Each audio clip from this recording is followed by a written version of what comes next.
dengan pidana penjara selama 12 tahun. Korupsi Bansos Juliari Peter Batubara.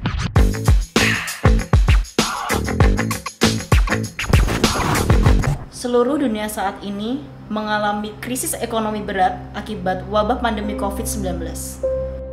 Penerapan physical distancing sampai pada penghentian seluruh kegiatan ekonomi yang dilakukan oleh hampir seluruh negara di dunia telah menghancurkan perekonomian banyak negara. Akibatnya, terjadi peningkatan jumlah pengangguran serta meluasnya kasus COVID-19 di seluruh wilayah Indonesia. Mau tidak mau, beberapa perusahaan kelas atas, menengah, ataupun bawah terpaksa melakukan pemutusan hubungan kerja. Pekerja harian kehilangan mata pencahariannya dan penjual kehilangan pelanggannya. Banyak sektor usaha kecil menengah kehilangan konsumen. Sebagai usaha dalam menangani dampak ekonomi ini, pemerintah Indonesia telah memberikan dana ratusan triliun rupiah untuk masyarakat yang terdampak, terutama kelas menengah ke bawah. Adapun bantuan sosial yang didapatkan oleh masyarakat yaitu berupa paket reguler berisi bahan pangan pokok. Selain itu ada program bantuan langsung tunai yang diberikan pemerintah kepada masyarakat Indonesia yang rentan selain daerah Jabodetabek. Program BLT ini diberikan kepada 9 juta kepala keluarga yang tidak menerima bansos dan terdaftar di DTKS Kementerian Sosial. Bantuan berupa uang tunai 600.000 diberikan per kepala keluarga selama 3 bulan. Lalu, siapa yang masih berani untuk mengambil keuntungan dari dana tersebut? Juliari Batubara resmi ditahan KPK seusai diperiksa secara intens. Ia adalah Juliari Peter Batubara. Siapa yang tak kenal Juliari Peter Batubara? Ya, Juliari merupakan mantan Menteri Sosial yang tersandung kasus korupsi Bansos COVID-19 sebanyak 32,4 miliar. 32,4 miliar coba. Bayangkan, padahal uang ini harusnya diberikan kepada rakyat yang sedang terdampak pandemi COVID-19. Lalu kita bandingkan dengan kasus ibu-ibu yang dihukum selama 7 tahun penjara hanya karena mencuri susu pada bulan Februari 2021 kemarin. Atau pencurian satu buah semangka pada tahun 2009 yang dijatuhi hukuman 5 tahun penjara. Sama-sama kasus pencurian, namun hukumannya tidak sebanding dengan nominalnya. Ini membuktikan bahwa hukum hanya tajam bagi masyarakat kelas bawah. Lalu, apa yang membuat kasus Juliari Batubara begitu spesial? Pertama, hukuman Juliari Batubara yang semula ialah hukuman mati berubah menjadi hanya 12 tahun hukuman penjara. Padahal, Presiden Joko Widodo telah menetapkan bahwa bencana COVID-19 merupakan bencana nasional. Telah ditetapkan sebagai satu bencana nasional. Penetapan tersebut telah dinyatakan melalui keputusan Presiden atau Kepres Republik Indonesia nomor 12 tahun 2020 tentang penetapan bencana non-alam. Pada bulan Agustus tahun 2020, Ketua KPK Firly Bahuri telah menetapkan bahwa kondisi pandemi COVID-19 masuk atau memenuhi unsur dalam keadaan tertentu sesuai dengan ayat 2 pasal 2 Undang-Undang nomor 20 tahun 2001 tentang pemberantasan tindak pidana korupsi, sehingga hukuman mati layak untuk koruptor bansos. Dan kasus Juliari Peter Batubara hanya berselang 4 bulan setelah pernyataan dari Firly Bahuri. Ini saya ingatkan terus kepada kementerian lembaga.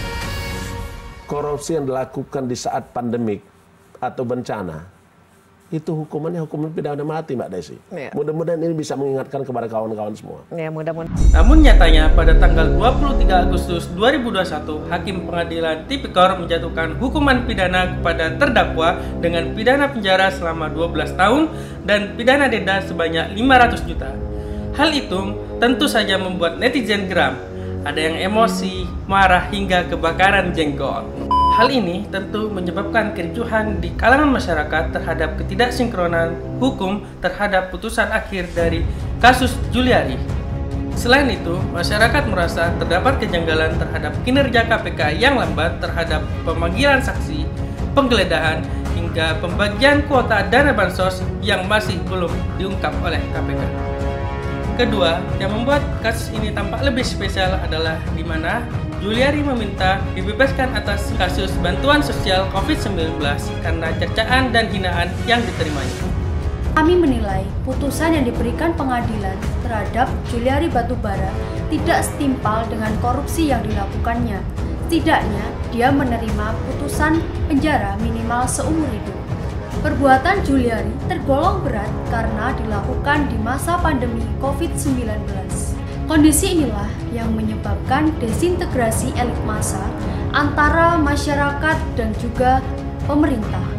Hal ini menyebabkan masyarakat tidak percaya dengan lembaga penegak hukum di pemerintah.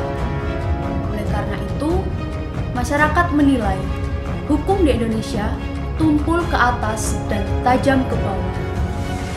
Menurut Azhari dan kawan-kawan tahun 2020, solusi yang dapat diberikan terhadap kasus ini antara lain yang pertama yaitu mengawasi kekayaan dari pejabat pemerintah. Pejabat pemerintah merupakan fasilitator untuk mensejahterakan masyarakat, sehingga pengawasan ini perlu dilakukan oleh lembaga-lembaga terkait agar tidak terjadi peluang untuk melakukan korupsi. Yang kedua, menjadikan semuanya sama di depan hukum. Berdasarkan sila kelima, keadilan sosial bagi seluruh rakyat Indonesia, baik masyarakat maupun pemerintah ataupun pejabat di sini, apabila melakukan kesalahan, maka perlu dihukum dengan sama sesuai dengan perundang-undangan yang berlaku di Indonesia. Yang ketiga, memaksimalkan kinerja dari lembaga anti korupsi KPK. Dengan memperbaiki kualitas internal dari KPK dan memaksimalkan tanggung jawab dari penegakan hukum yang berlaku di Indonesia oleh KPK. Yang keempat, menghilangkan justifikasi tentang korupsi. Stigma di masyarakat, korupsi merupakan budaya yang mengakar, sulit dihilangkan, dan sudah terjadi sejak lama. Oleh karena itu, hal ini harus dihilangkan supaya korupsi tidak berlangsung terus-menerus. Jangan sampai ketidakadilan hukum di negeri ini merusak kepercayaan masyarakat terhadap lembaga penegakan hukum di Indonesia. Karena di pundak pemimpin yang bebas korupsi, disitulah masa depan negeri.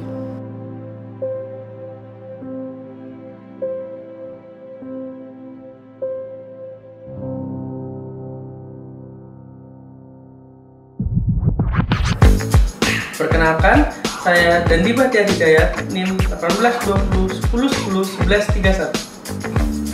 Perkenalkan, saya Siti Jamalia, NIM 182010101042.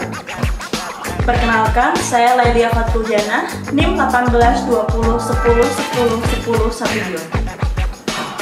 Perkenalkan, saya Yusi Windia, NIM 182010101050. Perkenalkan, nama saya Aldi Bastian Hidayat, NIM 182010101134.